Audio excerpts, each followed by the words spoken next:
In the following interview, I sit down with Koniak, founder of Untap Your Sales Potential.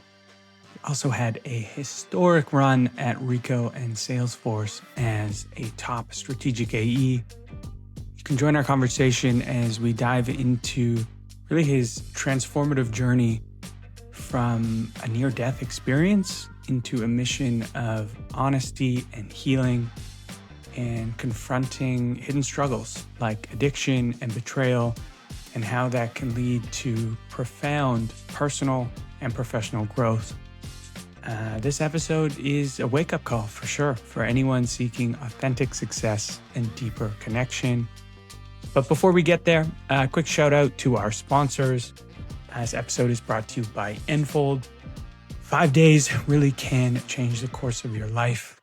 Enfold is the world leader in 5-MeO DMT, and they offer a world-class process for those who can feel this gap between who they are today and who they envision themselves to be. So if you know there is more for you in this life and you're ready to step into that full potential, this may be the portal for you. And of course, also our friends at Dream Fuel. So they are the leading mental performance coaching platform for teams across tech. They truly do work with the best of the best to help your team stay consistent in flow state. Imagine if you could be in flow state all the time. That's what they make possible. So go to dreamfuel.com/wakeupcall. You can actually book a free coaching session. And last but not least, Second Harvest. I recently participated in a beautiful week-long retreat in Spain. And Second Harvest is a community for accomplished people ready to find clarity and connection in their next chapter. They do have an upcoming summit happening on May 21st, just outside of Boston. I'll actually be speaking, and you can use code SHPartner for $200 off your ticket. Hope to see some of you there. Now, on to my episode with Ian.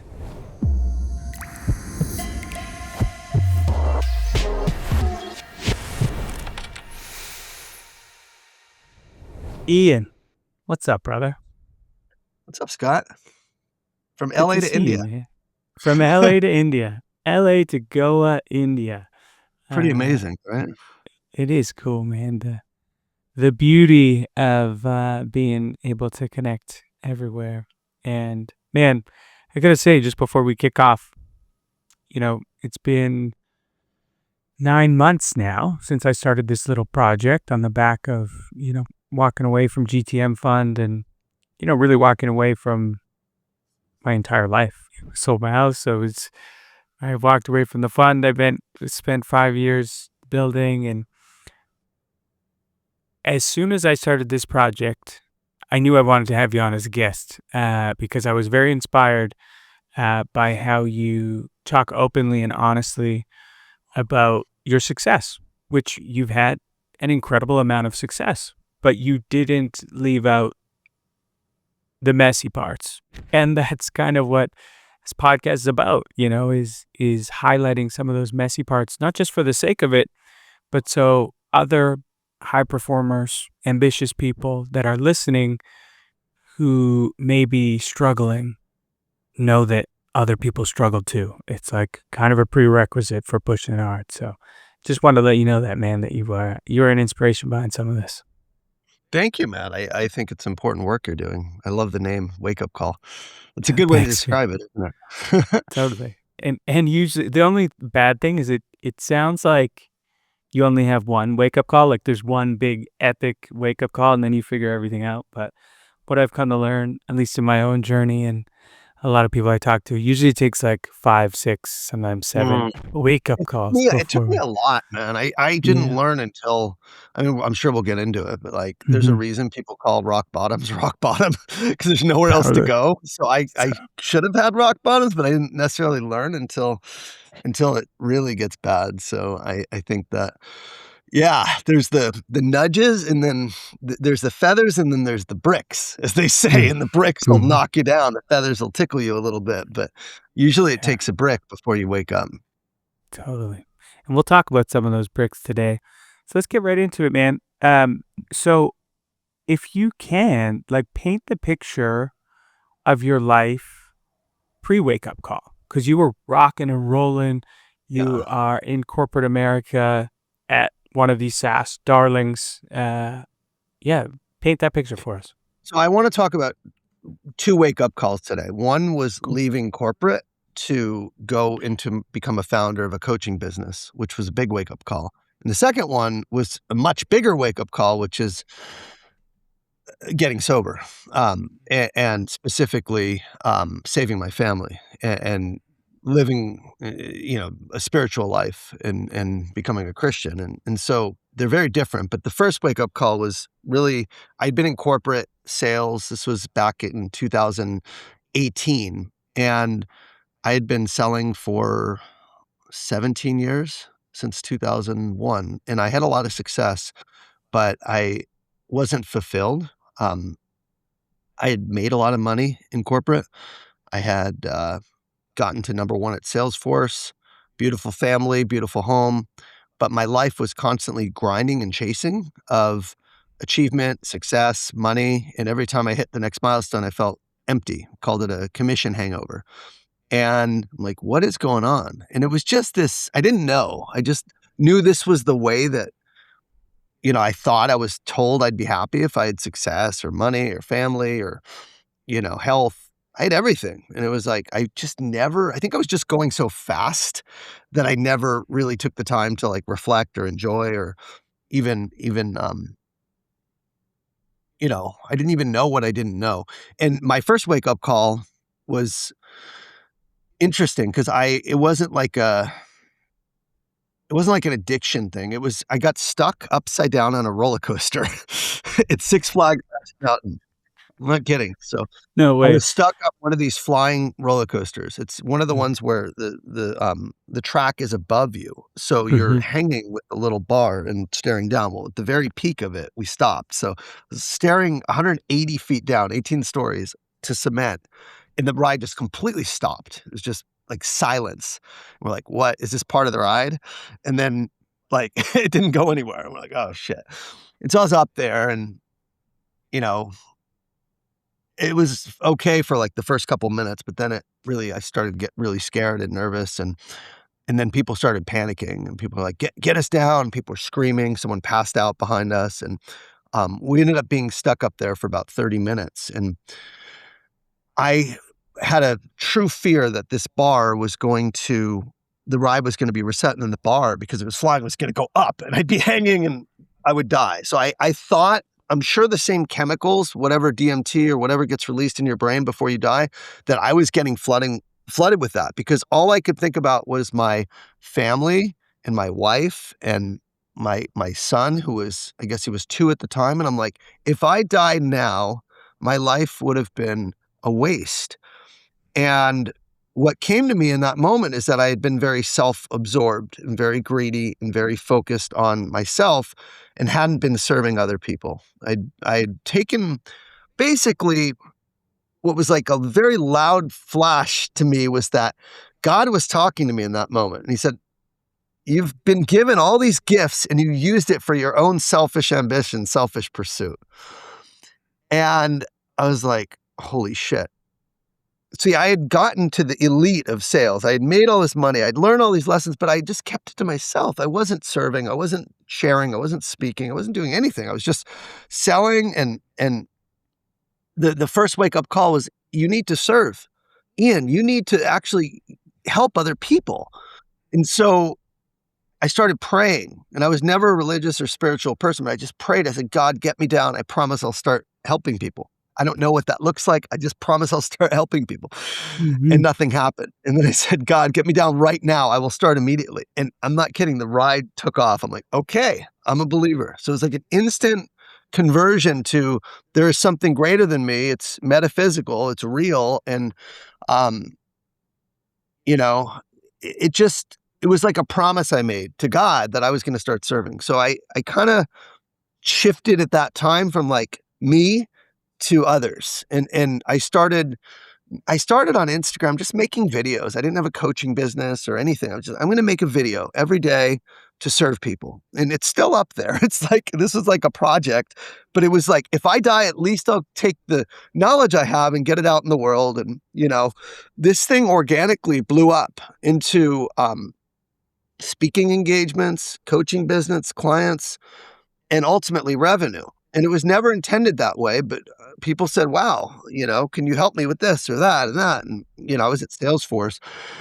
And so that was my first wake-up call was a decision. Once I started going down that path, I said, you know what? This is my calling. I want to help people. I want to serve people. And I made a decision to leave corporate. That was what happened. I didn't leave right away. I just started by building a brand. But I knew that my life was going to be dedicated to service in a bigger way than just serving my clients to improve their efficiency or, buy our software, which didn't feel the same as when I was helping with coaching and speaking. So that was kind of my first wake-up call. Mm-hmm. Yeah.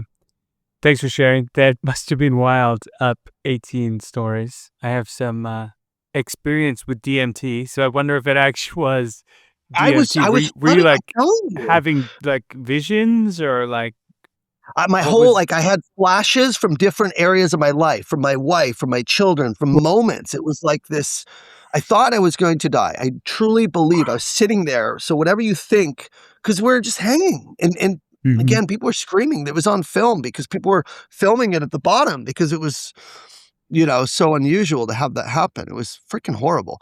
But it was the best thing that ever happened to me. One of the best things, because it made me realize that you get one chance and you better do the things you want to do, or else, you could, I don't want to live with regret. So that kind of got me really thinking about like my death and motivation, mortality. And I wish I could feel that way now. I don't feel that way as much. There was such an energy around, like, I have to do it now. I need to serve. It was like this all in, there's no time to waste because I could die tomorrow thing. Now I think maybe I take that for granted a little more than I did the first couple years when this concept of motivation mortality, Stephen Covey talks about it and has you write your obituary, as part of the exercise, right, from your funeral. And it's like that type of motivation is very powerful because it gets you thinking like what really matters. And so, yeah, it's whenever I have that story running, I do bigger things and it's more meaningful than the day-to-day type of work that you can get caught up in as a founder. It's more about service and what really, like what you're doing, the wake-up call. It's inspired by a desire, like where if you died, all these stories will live forever for people, especially founders or sellers that have high stress and maybe suffer for some of the afflictions that we'll talk about, I'm sure, in a little bit. Totally, man. That's it. I mean, this is my service chapter as well. I had a similar kind of realization, funnily enough, on 5-MeO DMT, but I took it as a drug. I didn't have a near-death experience, and it became very obvious that a lot of my life was very me-oriented. And it was, what does Scott want? And Scott needs to be great. And Scott needs to have a big life. And Scott needs this and that and that. And I would trick myself into being like, oh, but then I get opportunities for my friends and family. And it's like, be honest, like it wasn't really that. And it became crystal clear that I'm here to, help transmute fear and pain into light and love. And however that, beautiful, works, beautiful. But that's what I'm going to spend the rest of my time on this little planet doing, however I can. I have similar, I mean, we'll get into it, but like, there's like deeper desires that I have besides helping sellers and, and a lot of what you're doing and what we'll talk about. I hope the reason I go on these podcasts is I do want to share my story and like, especially with related to family and parenting and like some of the things that I feel are really important that people neglect when they're founders and when they're in a high stress job of any kind. And that was my second wake up call. So I don't know if you want me to talk to that yet, but I can.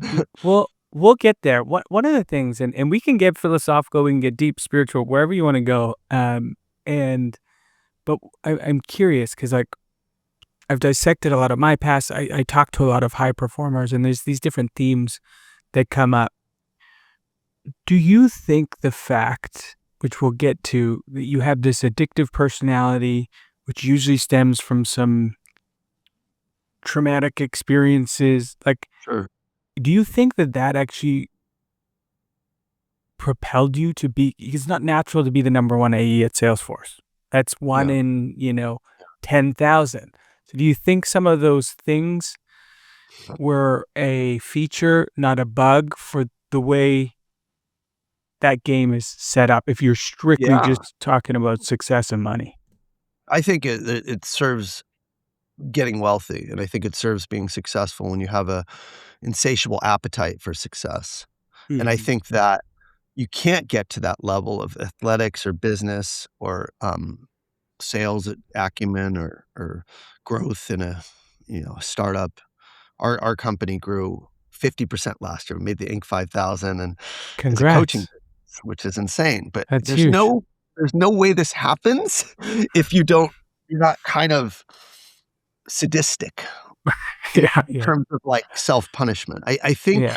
there is a wiring that goes on with people that choose certain types of careers where there's the unlimited potential. You see it with like people like Alex Hormozy, and you just see this like insatiable appetite for success, and you could tell it's like this constant unease. And I I call think it the sickness. it is a sickness. It Yeah. is, and you have to turn it off, and it takes, like, rewiring your whole brain to turn it off.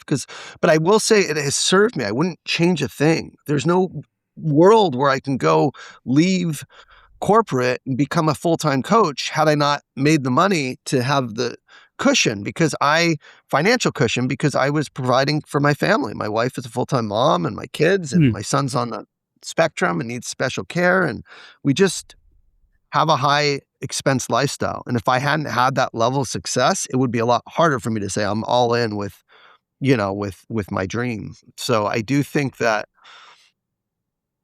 there's everyone's wired different ways. And if you're wired in a way that you're very ambitious and you're discontent all the time with wherever you're at and you're striving for more, that's going to serve you well in working hard and setting big goals and pushing yourself past like, uncomfortable rejection or hard situations or roadblocks or obstacles that then lead to wealth. I mean, it's a common law, if you read all the Mhm. business books, right? And Mhm. not everyone wants that. Some people just want to chill. And Mhm. I don't know how to chill. I think that's probably I do and I don't. My chill is like plan chilling, like meditate that's like scheduled or prayer that's scheduled. But like I don't Mhm. know how to turn off my brain. So I do think with ADHD in particular and with an addictive type of personality, that lends itself well to fields like sales and business ownership very well. And if you do any Enneagram work, I don't know if you've taken the Enneagram or you know about it, but Mhm. I'm a Mhm. strong 8, which is the challenger. And those guys just want control and they want to take charge and they're go-getters. And it's like we're all wired different ways. My wife would never trade places for me, and she doesn't want to because she's a Mhm. peacemaker. And thank God I married her. So I just feel like that type of wiring for careers is really good for business ownership and sales and entrepreneurship. So I do agree with you. And I think that it's a blessing and a curse. Totally. Yeah.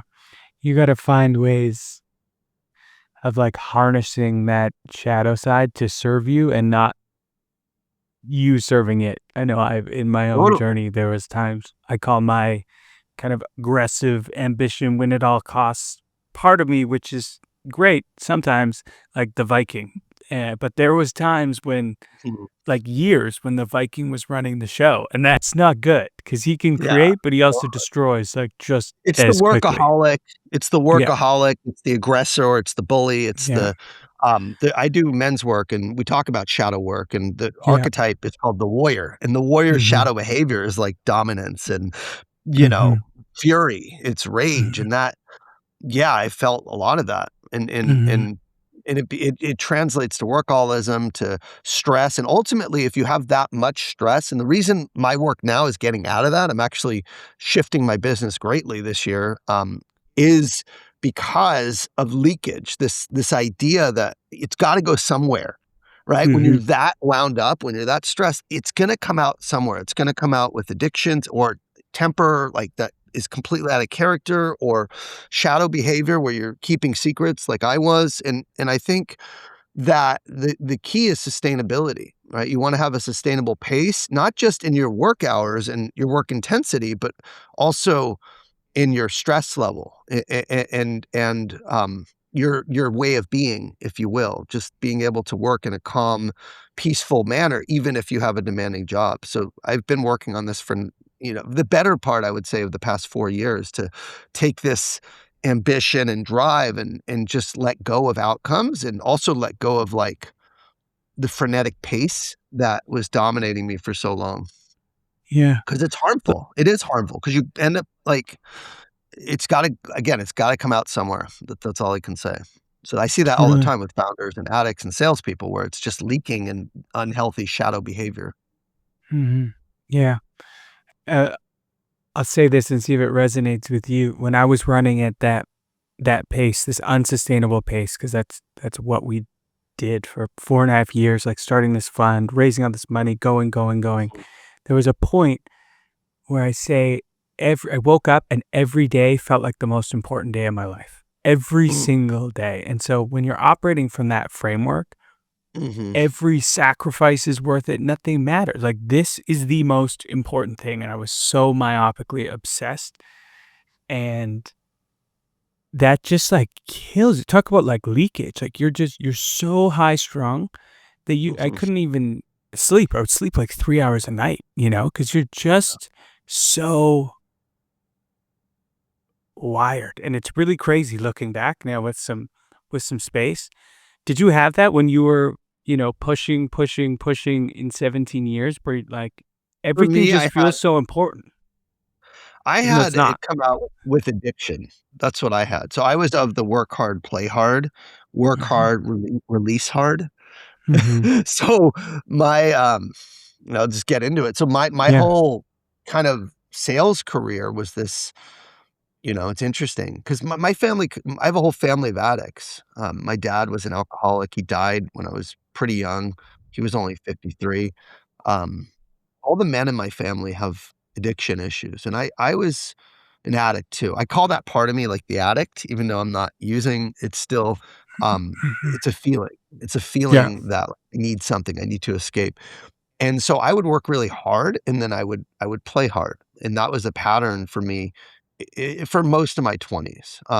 So much so, just to give you an extent, like when I was 26 years old, I was the top rep at my previous company and had rep of the year 3 years in a row, and I was just celebrating. I'd originally got into sales. I was a teacher, believe it or not, before I got into Wow. sales, and I Didn't taught know that. English in Venezuela, yeah, for just a year, but it was like my Mhm. first year after college, and I didn't wanna go into sales. I fell into it because I fell in love when I was in Venezuela. I wanted to bring this girl to the US. I say girl because we were both kids at the time, um, and I got into sales so I could, make enough money to fly her here, pay for her student visa, and support both of us when I was only 23 years old. So that was like, at all costs, I'm gonna get her here. And that was kinda like how my brain started wiring, like, I'll do whatever it takes. I was cold calling like 30 door knocks a day in Koreatown selling copiers and just like whatever it takes, whatever it takes.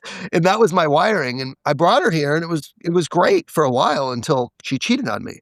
And we were Mhm. living together, and that was like after that happened, the next day, like, "I'm sorry, you gotta leave." It was like my heart was broken, and so I didn't have that sense of purpose afterwards.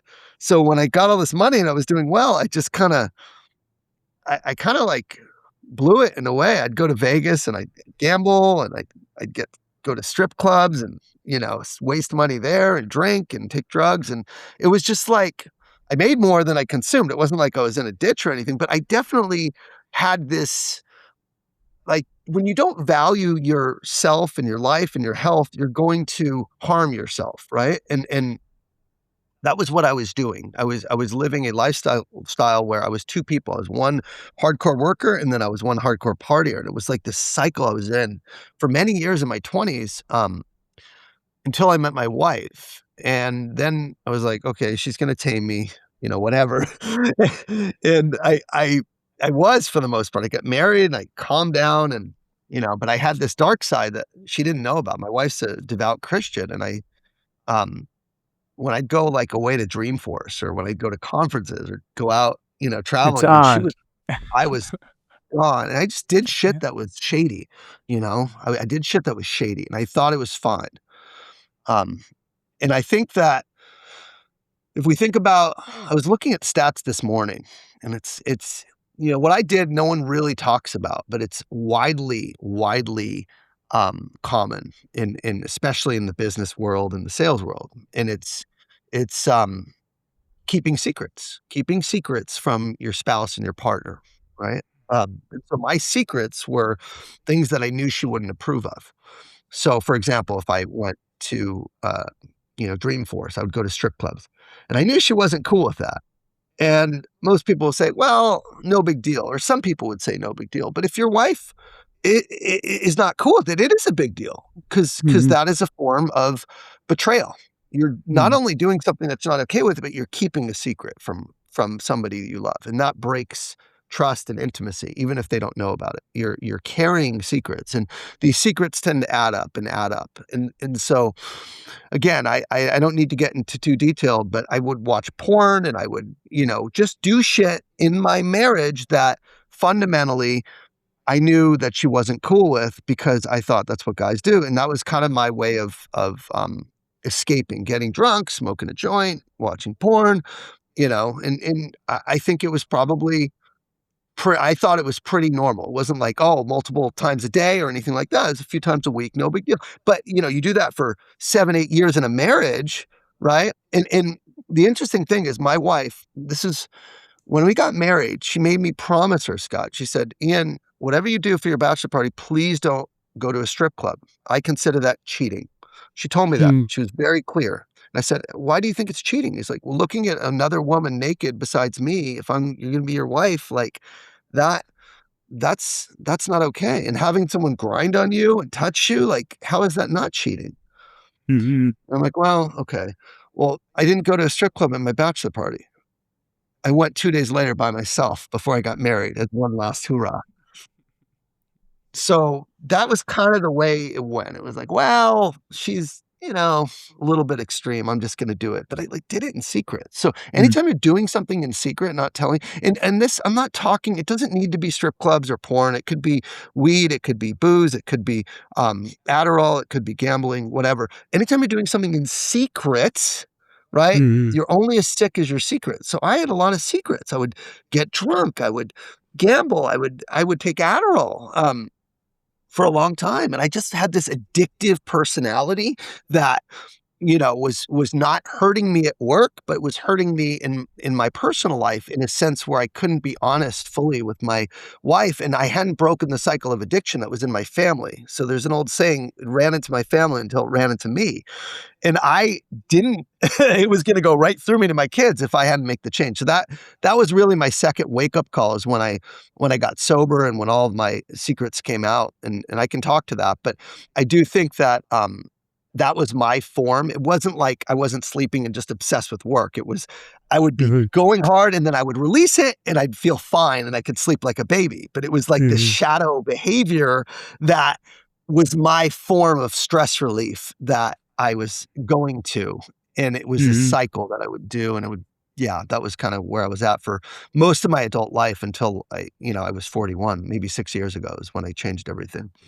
Yeah. Well, congrats, man. I know that's an incredibly difficult thing to confront addiction. I'm 10 months sober myself, and it's a pretty wild road. Particularly when you Congratulations, when man. thanks, brother. Thanks, It's man. amazing. Uh, it's the best.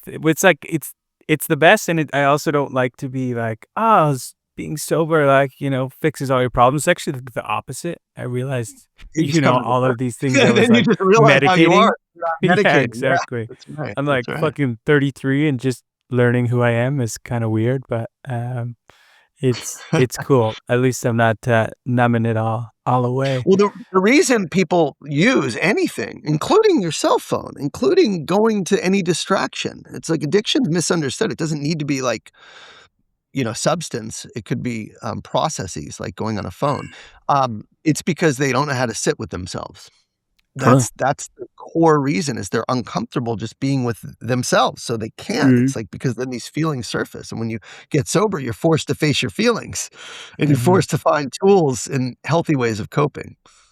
Totally. That was why I couldn't sleep. It wasn't like not sleeping, it was just my brain. I couldn't that was like a time when I was just by myself, so I needed, 8 beers of Xanax and a podcast in even to, like, hope to fucking sleep, you know? Yeah, Um, so sounds but about right. now, about to do a 10-day Vipassana, so I'll have a lot of time with myself, and I'm really looking forward to it because it's pretty rad. But let's talk about it, man. Like, when did you was there a key moment where you're like, okay, I've been living with all of these secrets, and I know what you're saying is like these secrets are making you sick, right? Like even if they're small, even tiny little things, right? Those are like your character. That's like who you are. When did you That's right. finally just like have enough? So When? here Yeah. yeah, so here's kinda what happened, my wake-up call, my true Mm-hmm. wake-up call, because 'cause I've never looked back after this. It's a daily, I mean, it's a daily decision. Mm-hmm. It doesn't just like you're not just like, "Ah," it's a daily decision to live in a different way, but, I'd started coaching, after this roller coaster, I was coaching for about a year, and, you know, I remember it was like, it was just just like such a conflict. So I decided to do this 365-day challenge, okay? And every day I was going to post a video. I don't know if you know Alex Kremer, he's a good buddy of mine. He was at Outreach for a little bit too, Well, but sorry, I missed that a little bit. Cut out. do you know Alex Kremer? Yeah, of course, very well. He He's coming on the pod, I think, like next week. he's a good friend. So he, uh he and I were doing like this 365 day challenge. He was meditating every day for a year. I was posting a video every day for a year. And this is right after the roller coaster, and I decided, I'm gonna give back, and I was posting all these things and all this helpful information and be a good person, all this, and then during that time, I was literally still in my addiction, and I remember one time I was like, "I'm no matter what, I'm gonna post every day," and I'd gone to Vegas, and I had gotten absolutely blasted and was totally, you know, um, just did shit that I was super ashamed of in Vegas, and I remember I'm like, "Shit, I have to do my video." And I did my video the next day. I'm like, "Don't go to Vegas. Not a good place." It's like, "Stay away from trouble," and I didn't say anything. It was like this conflict between who I wanted to be in this thing that I hadn't reconciled, and it was really obvious, and so I'm like, "If I'm gonna be a coach, if I'm gonna serve people, I gotta stop going to the strip clubs. I gotta stop keeping secrets." And I made a decision because I was legit addicted to that. I would go like in my 20s after my ex had cheated on me, I was like, and I know why it happened. I was exposed to porn super young at a young age when no boy should need it, like around the house. My parents had split. I was by myself. Like that became a coping mechanism early on. And Mm-hmm. when my ex-girlfriend had cheated on me, it was like it was like my way of like I think objectifying women because I was so hurt, I didn't wanna open my heart. So if I could just go to strip clubs and get what I wanted or hook up with women and just see them as sex objects, I could protect my heart because I was so in pain. So this was where it was rooted. But then here I am having this beautiful wife, great family, all the money, and I still have this dark shadow thing that surfaces, once Mm-hmm. in a while. Every quarter, it would like I would repeat this behavior. I'm like, "What the fuck?" And so I'm like, "I gotta quit this if I'm gonna be a coach. This is like out of integrity for me." And so I stopped going to strip clubs and I made a decision on my own to quit. Mm-hmm. Well, what I did instead is I started looking at webcams. So now we have these OnlyFans that's like Talk about super popular. leakage, hey? Yeah, yeah, so thank God I quit all this in 2020 before OnlyFans came out, because now it's like Mm-hmm. there's like 400 million users on this, and most of them are married men, and it's like, these are men that are paying women for interactive content and private conversations. That that's very different than looking at porn. But in my twisted mind, I thought, well, this is fantasy. It's not real. It's not live. Maybe I'll do that. And it felt similar. So I felt like this other new, exciting, interactive way of objectifying women was somehow better than going to a live strip club. And so I decided to tell my wife. I said, I'm going to tell her and see how she feels about webcams. Oh, don't think that went too well, but I'm excited to hear it. Yeah. So that was my, for addicts, there's an old term called rationalize, and rationalize stands for rational lies. Rational lies. They're lies, but you think they're rational. So I'm like, oh, this is better. I'm going to tell my wife and just kind of feel her out. So I go, honey, I remember it was just and I do think it was God calling me and telling me, Ian, you cannot be the man I want you to be unless you shed these behaviors. Everything is pruning, Scott. Everything is not addition, but subtraction. It's getting rid of the things that don't serve you so you can be the man that, we're meant to be, the person we're meant to be. And so I decided that I was going to stop this once and for all. It'd been about 6 months, and I was like, I'm good. I'm good. So let's talk to my wife. It was the longest I'd gone as an adult for sure. And it was like, I told her and I said, what do you feel about, webcams? I know you don't like strip clubs, but what about like a virtual strip club? How would you feel about that? She's like, what do you mean? What are you talking about? I'm like, well, imagine a room where a woman strips, but it's not live. How would you feel about that? And she's like, they have that? I'm like, yeah, there's stuff like that. And she's like, you don't go to those, do you? I'm like, sometimes I do. She's like, what? And it was like kind of, I don't know. She kind of like was processing it. She's how often? I don't know. Every couple weeks I'll go on. She's like, whoa. And it was, I let her process. I think it was like a midweek day. And it was February 13th, 2020. I know the exact day. And I went back to work. I work at an ADU in my office. And I came back that evening and she had printed out my credit card statements. And she had highlighted the times that I spent money in one of these rooms. So the equivalent of like spending money on an OnlyFans or whatnot. It wasn't OnlyFans, but it was a site, like a cam site. And she's like, what the fuck is this? My wife was really pissed. And I'm like, oh, this is the thing I told you about. She's like, what is this? And she just like threw it up. And then she starts just freaking out, like really. Yeah, I've told this story so many times, but it's never easy to share because it was really hard. At the time, she just started she broke down. She started crying, and then she started shaking, like trembling. Like I'd never seen her, like in a little ball. Like it was the saddest thing I'd ever seen. And to see someone you love, it's one thing if you think you're keeping a secret that's not hurting anyone. It's another thing to see someone you love destroyed from something you've done. And that was it for me. But the key moment was not that it hurt her. It was she was pregnant. She was pregnant, 4 months pregnant. She's in a ball. And then she started having contractions. She started, going into labor. So at 4 months, you can't keep a baby. It's a miscarriage. So I was like, we got to go to the doctor. Let's go now, immediately. So we got in the car, we rushed, and that was my second. I was praying on the roller coaster. That was my first wake up call. My second was on the way to the doctor. I'm like, God, help me. Do not take this baby, God. I will get help. I will get sober. I promise, God, don't take this baby. And we get to the doctor, and I didn't know if my son, Luke, happy ending to this, but I didn't know if he was going to, to be okay. I thought she was going through labor.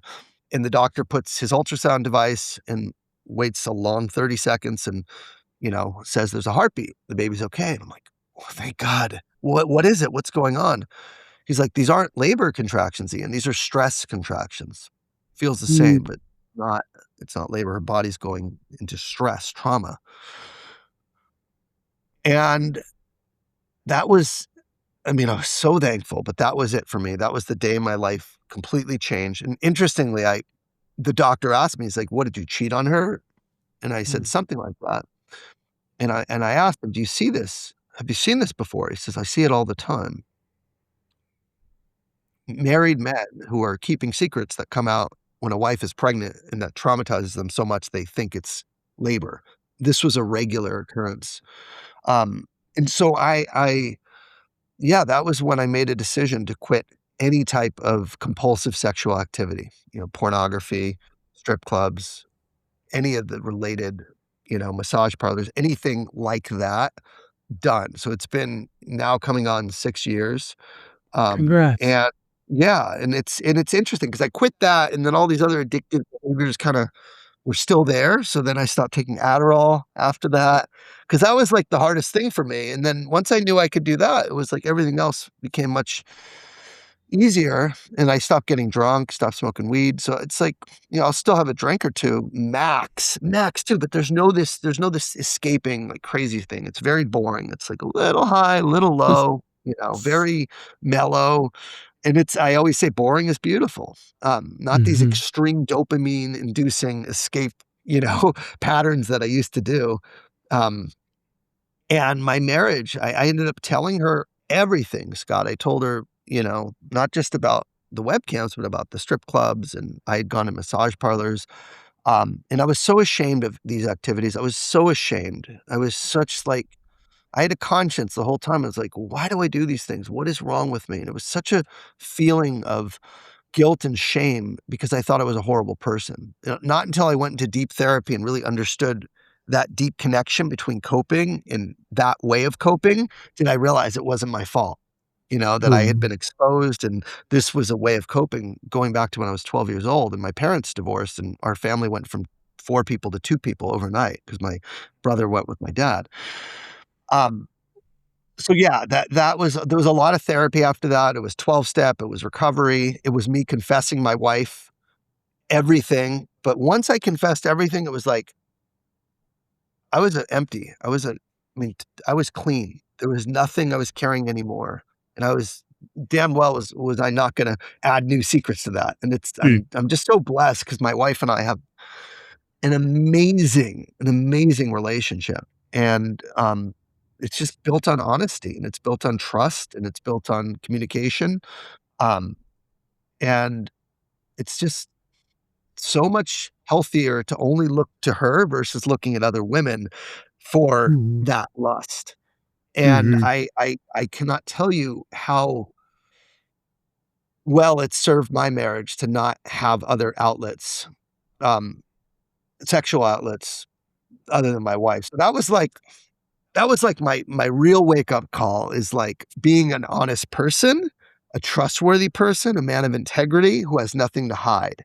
And I Hmm. did my own work for like a year and until I had like pretty healthy sobriety, then I started sharing it and speaking up on platforms like LinkedIn or YouTube and going on podcasts like this because I didn't wanna share, like, when it was brand new. I wanted to make sure I had some pretty healthy recovery time, but, yeah, that was my bigger wake-up call, and that ended up being part of my coaching program. So I teach something called addition by subtraction, and our coaching program is all about removal of shame and getting rid of the things that fundamentally are out of character and out of integrity, where you can be proud of the person you show up, and when you're proud of yourself, you're gonna get the results that you're proud of at work too. So it's not like, "Oh, I'm proud here, but not here." It's like, be proud of the person you are in all areas of life and be the same person that you are outside of work as you are inside of work.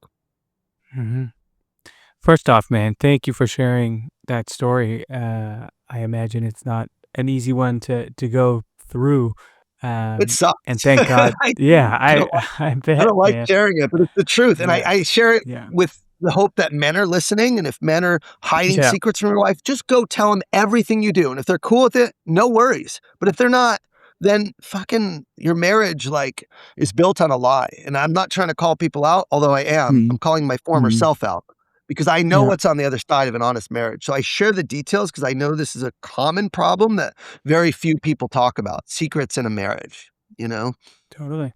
I knew many, many people men who would have FBTs, fake business trips, because they could get away and do whatever they want. They weren't going for business. They were just going to party. And that's That's super right. shitty.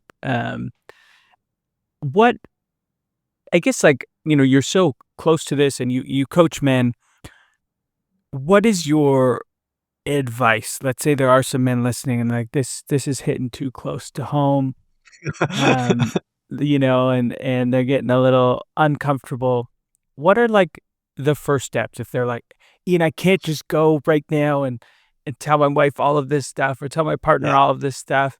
you shouldn't. How do You you shouldn't. slowly like get rid of some of that shame that maybe allows them to start showing up more I honestly? think I would not advise anyone to go tell your partner everything you're doing. I think the important thing is that full transparency and honesty in a relationship is the key to intimacy. And intimacy word means into me you see. Into me you see, meaning you see all of the person. And when you can see all of each other and there's nothing to hide, you become one. And it's the most beautiful.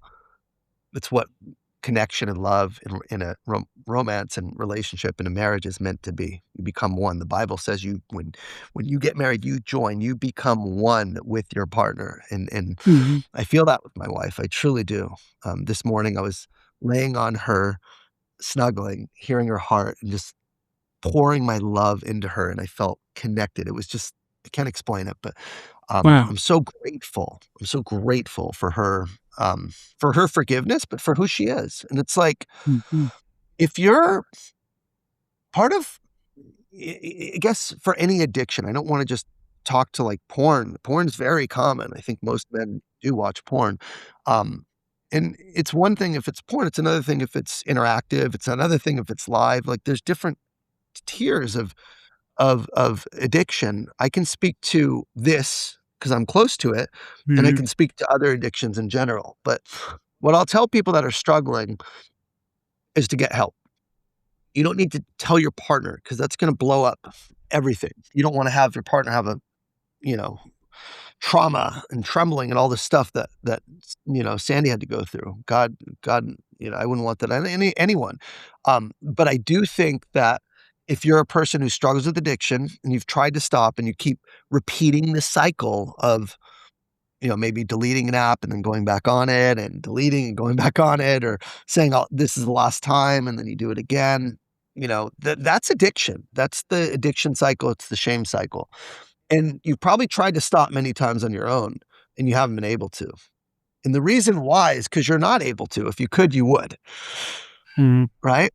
But the whole premise of a 12-step program, whether it's AA or SAA, which is the one I was on, or GA, Gamblers Anonymous, whatever it is, Overeaters Anonymous. I mean, there's a 12-step for every every possible vice you can think of, Mhm. Shopaholics Anonymous. So no shame, but, like, everybody's got something.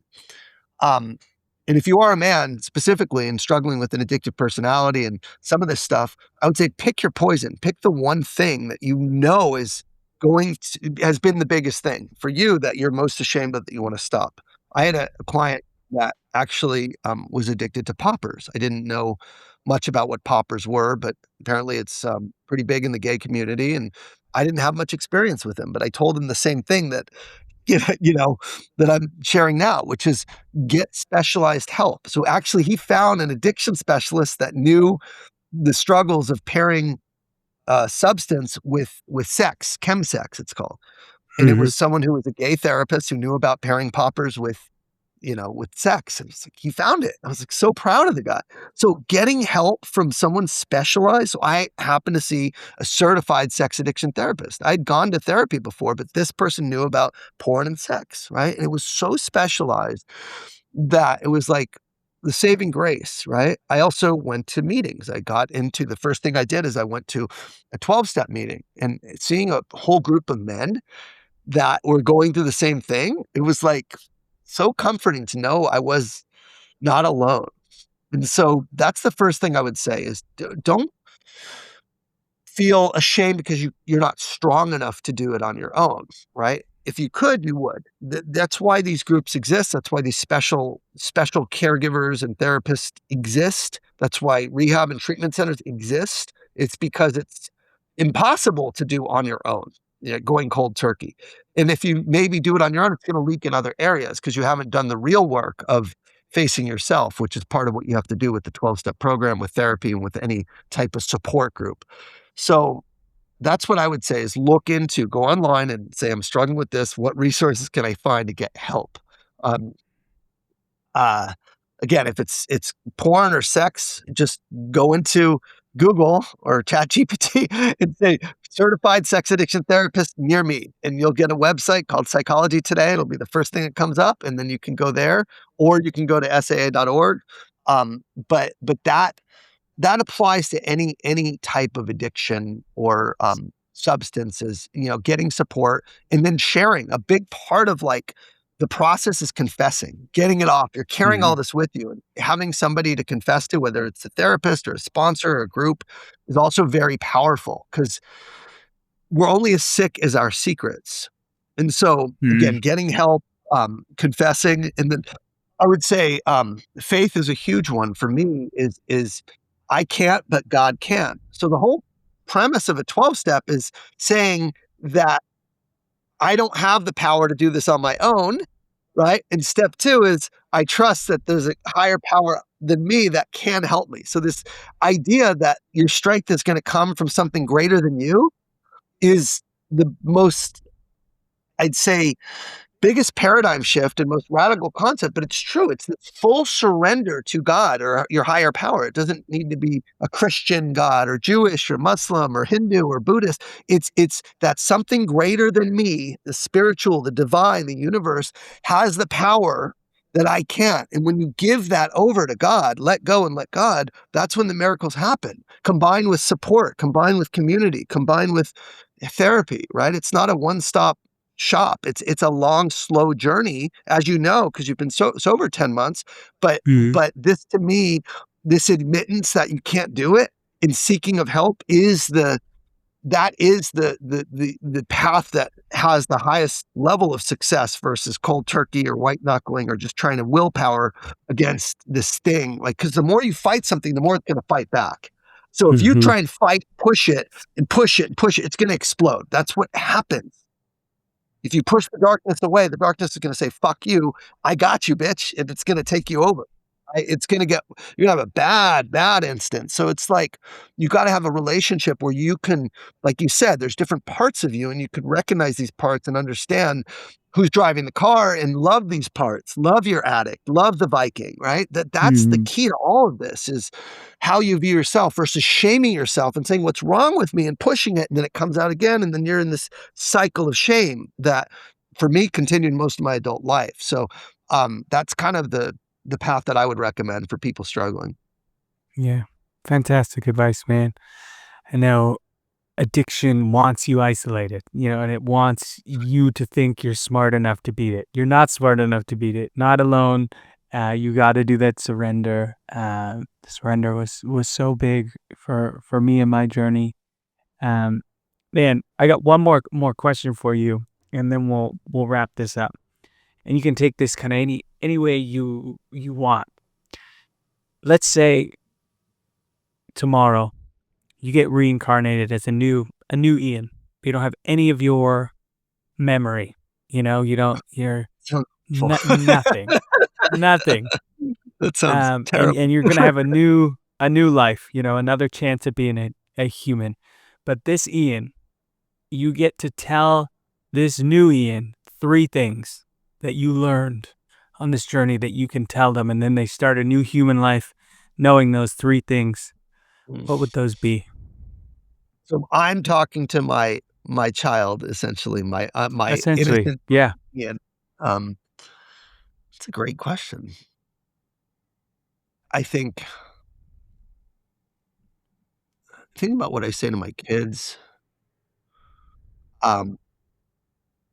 For me, a lot of shame comes from not trying my best. We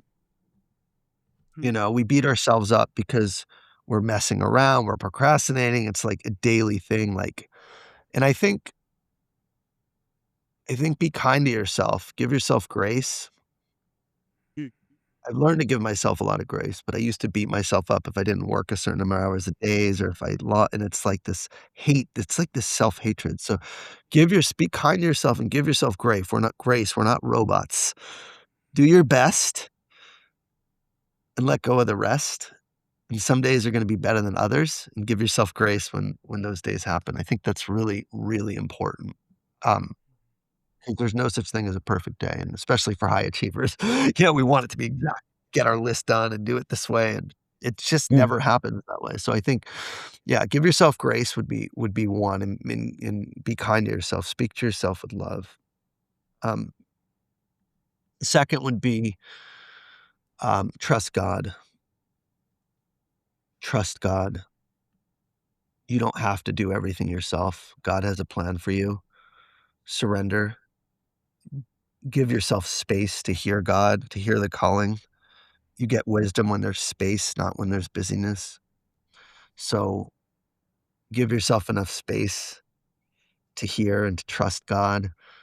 God has plans for you, and God has a purpose for you, and it's to serve others and to love and worship God. And I think that would be a big part of it, is like God loves you, God's protecting you, and you need to trust God, because we try to do it all ourselves. And I think, again, that's part of the spirituality has been um, a big part of my new way of being. Because even if the business isn't doing good one month, or even if, when I just hired, we're scaling, because you go to market and venture capital, like there is a lot of stress with being a founder. Oh, And yeah. for me, this idea of like whatever is meant to be is part of God's plan. If sales don't come in, it's because God wants you to slow down or whatever. It's like Well, it makes like it's all part of a divine design. For me, that makes everything easier. So I think that would be the second thing.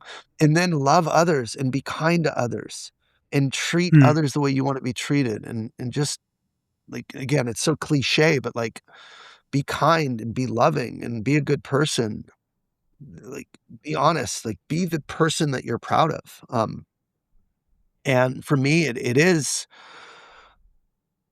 that's the most important thing. The times I feel the worst are um, when I'm acting out of integrity. So if I mm, am short with my wife, or I'm insulting, or if I yell, which fortunately doesn't happen that often, but when it does, it feels really shitty. When I'm mhm, trying to close somebody on a sale, and I'm needy or I'm pressuring, it feels really shitty. When I'm aggressive or short, feels crappy. You know how many times I've had to apologize to my team because I was short and I just was stressed and I was just not, um, I was dismissive of someone yesterday, my CRO, because I didn't like one of his ideas. I'm like, you need to focus on the main thing right now, not this far off. Like, you have a job to do right here. And I called him right after. I'm like, "Dude, I'm sorry. I didn't mean to, like, dismiss. I love your idea, but I need you to be focused on what's in front of you, and there's more important things than this." He's like, "I know. I 100% agree. Thank you." But, like, I called him to apologize because I'm very aware of how the impact on how you talk to people and how you treat people. And I think just be kind to others and treat others the way you wanna be treated. Like, karma is very real, and be honest. Again, be honest, don't keep secrets. Like, be honest. If we had to say everything that we did, like, we do different things, right? So that's mhm, I always think about, like, if my wife was with me, would she be okay with this? And it's like, that's the barometer for me, and I was, like, totally even at work, I'll tell you something I see a lot with mhm, sellers that I coach. A lot of sellers are sitting in their laptop and they're not working. I think on average, sellers work 2 to 3 hours a day on revenue generating activities, RGAs.